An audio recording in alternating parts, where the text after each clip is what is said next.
If you're a Thomas fan, you may have heard of Thomas and the Magic Railroad, a movie that tried to bridge the American adaptation of the show Shining Time Station and the original show, all through some ridiculously convoluted means with a terrible story without any respect for the source material aside from a few parts, for it disregarding the real-world aspect of the original Thomas in favor of depicting Sodor as this magical railway separate from our own, making it a story about a magic railroad instead of a bustling location off the coast of the Isle of Man. Now that this movie come and gone, what if I told you there was another movie about a magic railroad? That movie was the 2011 direct-to-video adaptation of Watty Piper's children's book, The Little Engine That Could. A movie that follows the story of the Little Engine, a small blue shunter from a big yard who dreams of becoming a dream hauler, a fleet of engines that deliver hopes and dreams to the real world from an alternate reality named Dreamland. But after her mentor, Big Old Rusty, accidentally brings a little boy named Richard from the human world to the dream reality, destroying the interdimensional tunnel bridging the human and dream worlds together, Little Engine has to take him over Dream Mountain while delivering toys from a derailed train. All the while, facing many obstacles such as a broken bridge, her broken water tank, and the ferocious nightmare train. With the power of determination and the famous words, "I think I can," by your side, Little Engine makes it over the mountain, and in the end, proves these trains wrong, that indeed a Little Engine can do such a daunting task. I first heard of this movie when a line from the original book, I Knew We Could, was referenced in the Phineas and Ferb wiki for the episode Last Train to Buzzville, which back in 2011 linked this movie as a reference. Because Alison Stoner, voice actress of Isabella Garcia Shapiro, voiced the titular Little Engine That Could, marking it as a coincidence. It came and went in my mind, and boomeranged back to me when this movie made its mark on the Thomas fandom, as several of its characters appeared in the Millantoon Channel's fan-made crossover series, The Railways of Crotoonia. The series gave newfound attention to this little direct-to-video flick, and with that in mind, is The Little Engine That Could truly an underrated classic that deserves more love? Or is it another bargain bin blunder that deserves to be forgotten? Let's find out today as we get wacky with this dream haul. However, let's start with a lecture as to how and where this film came from before we do the usual characters writing etc. things we usually do.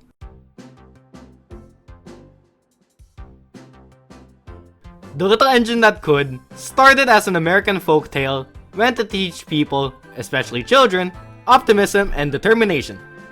The best known version of this tale was written by Arnold Monk, more known by his pen name, Watty Piper, and involved a simple story of a train learning determination when she takes toys over a mountain after the toy hauling train breaks down. With the words, "I think I can," she was able to bring all the toys to the children. The storybook was adapted in 1991 by Universal Studios, with it being a simple retelling with some slightly expanded elements like giving names to the engines, and coining the popular name, Tilly, for the titular Little Engine That Could. While I won't compare this movie to the 2011 film to make the newer film stand on its own, and to give a fair review, I will admit the 1991 version is more accurate of the two, and it's probably the better version, despite the new one having more expanded stuff in it. In 2011, a new movie would be created by Crest Animation Productions and Universal Studios, with Elliot M. Boer directing. If Crest doesn't sound familiar to you, they're the creators of Alpha and Omega, an infamously bad movie franchise about animated talking wolves. I won't go into much detail about this, but I would recommend Dumbsville's videos on the series. And speaking of Dumbsville, I swear this happened, and I do remember it vividly, stick with me on this.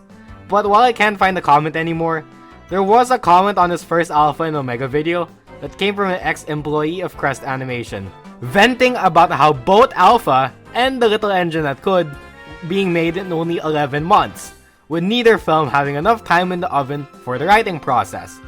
This project would include even more expanded elements, such as the presence of an interdimensional plot, and new characters such as Richard and the Nightmare Train. However, they didn't give any proper names to these trains to stay true to the OG book. However, some Thomas fans like the Millantoon Channel have coined fan-made names towards these characters, like naming Little Engine Tracy for instance. And on the topic of characters, let's get to that now. Oh, and on a side note, the DVD of this movie says, "Move over, Thomas, there's a new train in town," which I just find hilarious, as if anybody tried to knock Thomas off the track. I know one or two franchises that tried to.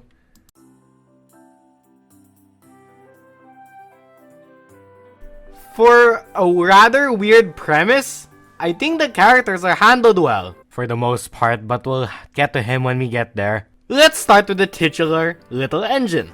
She's a pretty solid protagonist, a tiny shunter with big dreams, but is belittled by most for her size.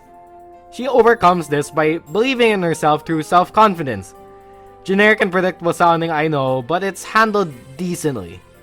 The deuteragonist, Richard, goes on a similar journey of facing hardships and finding confidence like Little Engine, being bullied at school before finding himself accidentally in Dreamland, finding solace and determination strong enough to face both imaginary bullies in the Nightmare boxcar and the real bullies by the movie's end.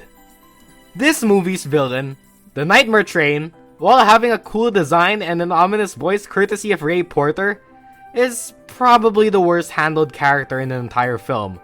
He has no setup and is introduced like way too late into the movie's run.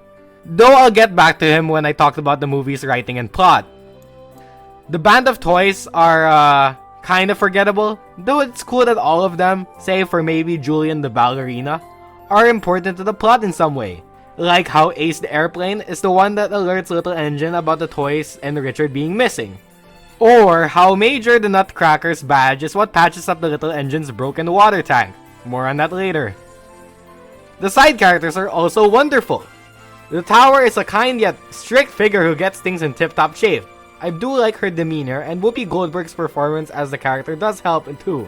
The Caboose, played by Patrick Warburton, Joe Swanson himself, isn't that important in the movie, but he's a delight in any scene he's in.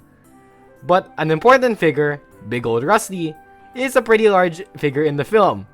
Not only does he teach the Little Engine the iconic I think I can phrase, but he also serves a big pivot in the movie's plot. His ignorance in the real world is what leads to Richard getting transported towards Dreamland, meeting the rest of the trains. Speaking of those trains, they're cool I suppose. I guess. Freight train, big locomotive, shiny passenger train, girl diesel, red engine 35, and evening express are very minor characters, but their roles in the scenes in this movie give a solid chunk of their personality. It makes me wish there was more of them. My personal favorite is Shiny Passenger Train, voiced by Brenda Song, eventual voice actress of Anne from Disney's Amphibia. She has a snooty personality with a Valley Girl voice that makes me think of her as the female version of Gordon from Thomas and Friends, or Harrison from Chuggington. Overall, these characters are one of the most solid parts of this movie. It's a 50-50, being either handled well with enough scenes or just not enough scenes, and neglected by the script. And speaking of the script,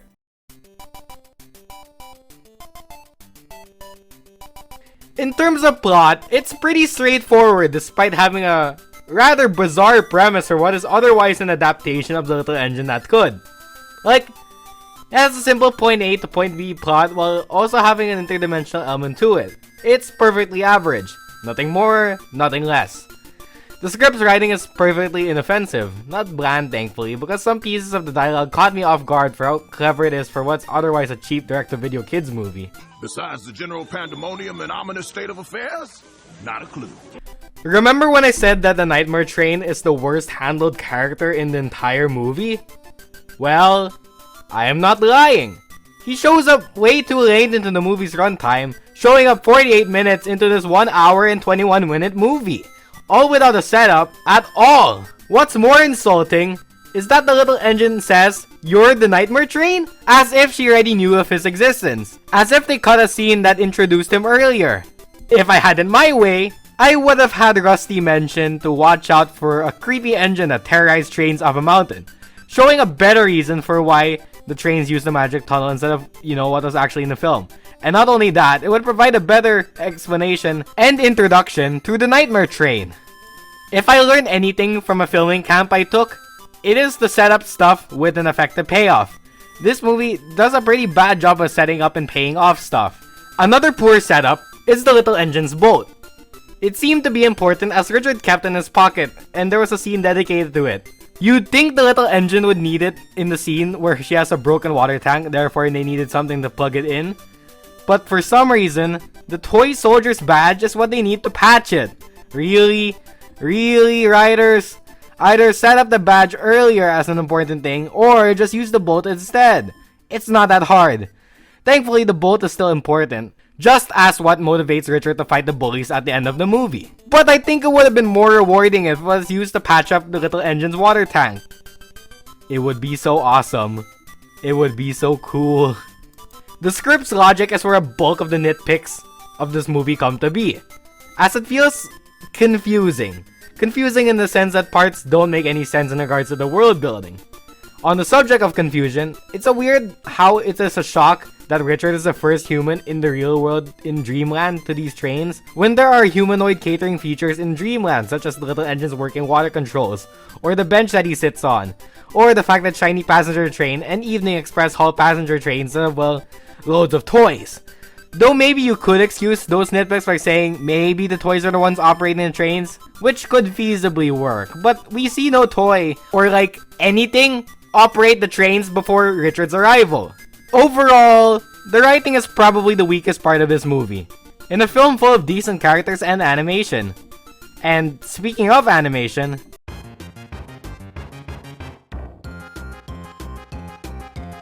just like my last movie review, the animation in The Little Engine That Could is pretty solid for a direct-to-video feature. Not Pixar tier obviously, but it isn't ugly in the slightest. The animation's pretty smooth for both the human and toy characters, but the biggest highlight for me is the squash and stretch of the train characters. While this ain't on par with something high budget like Cloudy with a Chance of Meatballs in terms of CGI animation, it is pretty shocking how much they got to work on this in a low budget. Even though the squash and stretch is animated pretty well in this movie, I will always prefer 2D animation when it comes to that sort of animation. Especially with how it was done in projects like the OG Little Engine That Could special, the popular internet short, The Brave Locomotive, or, shockingly, All Engines Go, of all things. No shade to all the good CGI animation that replicates 2D animation, but I think I'll stick to 2D animation when it comes to squash and stretch. Not saying CGI squash and stretch is bad, but that's just my personal preference. The character designs are also pretty solid. While there are weird design attributes like shiny passenger trains molded on ears and painted on hair, or the diesel trains all having side rods, most of the engines look pretty appealing, despite being derivative of Chuggington's art style. My personal favorite designs would have to be, say, the Little Engine, for a simple yet effective design that leads to the audience as tiny, yet hopeful. And the Nightmare Train, for a skull-like cowcatcher coupled with this corroded metal body, all making up for a pretty interesting and menacing character design.